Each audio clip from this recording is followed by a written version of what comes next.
क्या ये सीन किसी और समुदाय के रिलीजियस प्लेस में दिखाना पॉसिबल था? और उससे भी जरूरी बात, दिखाने के बाद जिंदा रह पाना पॉसिबल था?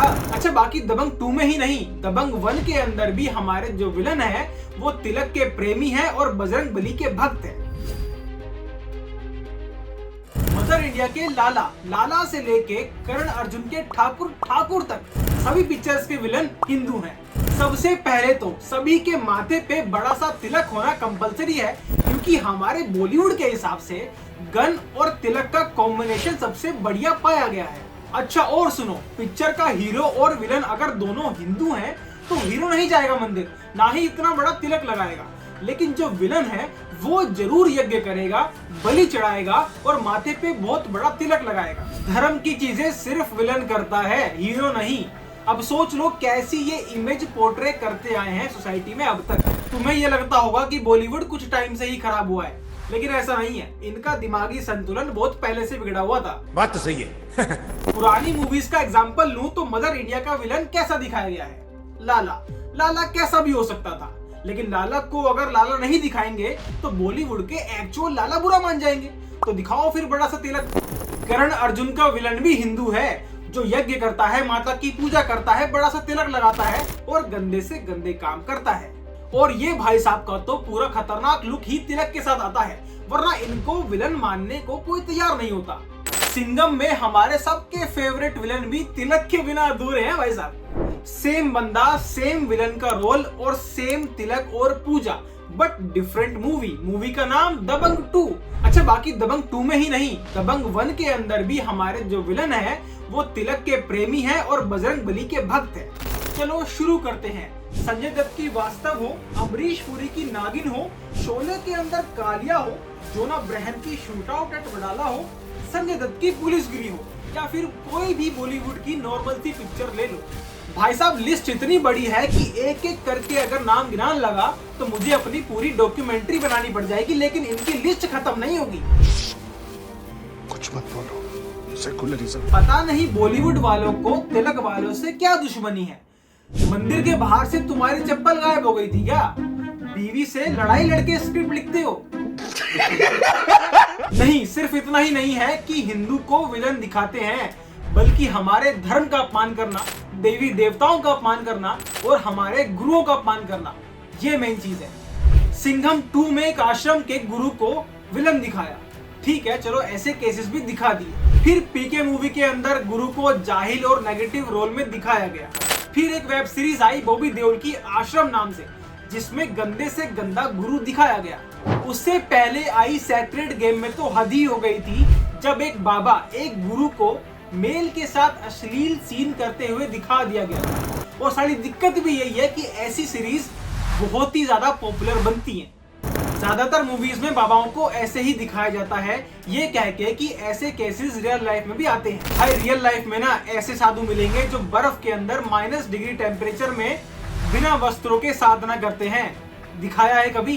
हमारे गुरु शंकराचार्यों का ज्ञान, उनकी सिद्धियां दिखाई है कभी? प्रेमानंद जी महाराज जैसे हजारों बाबा है, दिखाया है ऐसा कभी कुछ?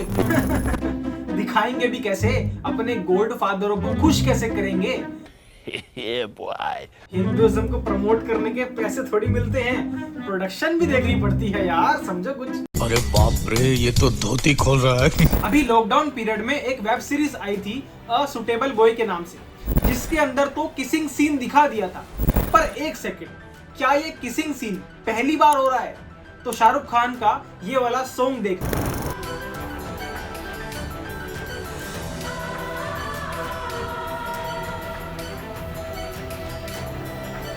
क्या ये सीन किसी और समुदाय के रिलीजियस प्लेस में दिखाना पॉसिबल था? और उससे भी जरूरी बात, दिखाने के बाद जिंदा रह पाना पॉसिबल था? OMG पिक्चर के अंदर शिवलिंग का और दूध चढ़ाने का भी अपमान किया गया। कैसी कैसी लैंग्वेज यूज करी। पीके मूवी के अंदर भी भर भर के प्रोपेगेंडा डाला हुआ। कौन सा सेंसर बोर्ड था उसको बैन करने के लिए?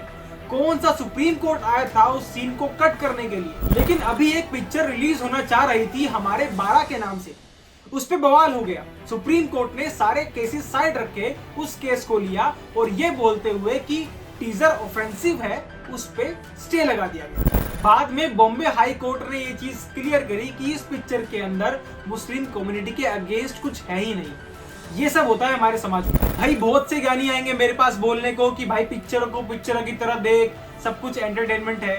भाई हर चीज एंटरटेनमेंट नहीं होती, और अगर होती है तो बनाओ ना हर चीज का मजाक। ये थोड़ी मतलब होता है कि एक ही धर्म के पीछे पड़ गए हो, टारगेट करने लगे हो। सारा गेम प्रोपेगेंडा का होता है। बालक छोटी सी उम्र में टीवी में ये सब देखते हैं, सीखते हैं, अपनी लाइफ में यही सब करते हैं। मूवी सोसाइटी को, जनता को इन्फ्लुएंस करती हैं, ये बात एकदम क्लियर है। तो ये बात मानने में क्या प्रॉब्लम है कि हाँ बॉलीवुड ने हिंदुओं को नेगेटिव और दूसरे समुदाय को पॉजिटिव या अच्छा ईमान वाला दिखाया है। जहाँ दूसरे समुदाय को विलन दिखाएंगे भी तो ये दिखा देंगे कि उसका दिल कितना साफ है, वो कितना सच्चे ईमान वाला है। कि भाई क्रिमिनल तो है, देखो मर्डर तो करता है, पर दिल का बड़ा साफ है। आतंकवादी भी है तो उसकी एक हिस्ट्री है, उसके साथ पहले कुछ गलत हुआ था तो बेचारा इसलिए आतंकवादी बन गया। पिक्चर देखने जाते हो जाओ, रोक नहीं रहा, पर कौन सी देखने जा रहे हो, अपना पैसा किसको दे रहे हो, ये जरूर सोच लेना। और अपने बच्चों को धर्म का ज्ञान जरूर देना, वरना बच्चे अपने मन में यही इमेज बना लेंगे शिव जी की। अभी मेरे पास चीजों की कमी नहीं है, धज्जियां और भी उड़ा सकता हूँ, और मुझे किसी और से नहीं बॉलीवुड के प्रोपेगेंडा से दिक्कत है बस। और बात सिर्फ हिंदुओं की नहीं है, जो सिख समुदाय हमेशा से वीरों का रहा है, बलिदानों का रहा है, इतना महान इतिहास है उनका, उस कम्युनिटी को हमेशा लाफेबल कैरेक्टर में दिखाया है, हमेशा उस कम्युनिटी का मजाक बनाया है। रिसर्च बेस्ड डेटा बता रहा हूँ। वीडियो के बाद IIM अहमदाबाद की ये वाली रिपोर्ट पढ़ लेना। ये आंखें खोलने वाली वीडियो अगर पसंद आई है तो अपनी मम्मी, पापा, चाचा, ताऊ, भाई, बहन, दोस्त, यार सभी को शेयर कर दो। नया चैनल है, थोड़ा सपोर्ट करो। टारगेट बनाओ कि जल्दी से जल्दी 2000 सब्सक्राइबर पूरे करने हैं। 4 से 5 कमेंट्स इस वीडियो के नीचे कर देना। आगे और भी ऐसे इंपॉर्टेंट टॉपिक उठाऊंगा तो चैनल से जुड़े रहना। चलिए समाज की गंदगी साफ करते हैं। वंदे मातरम।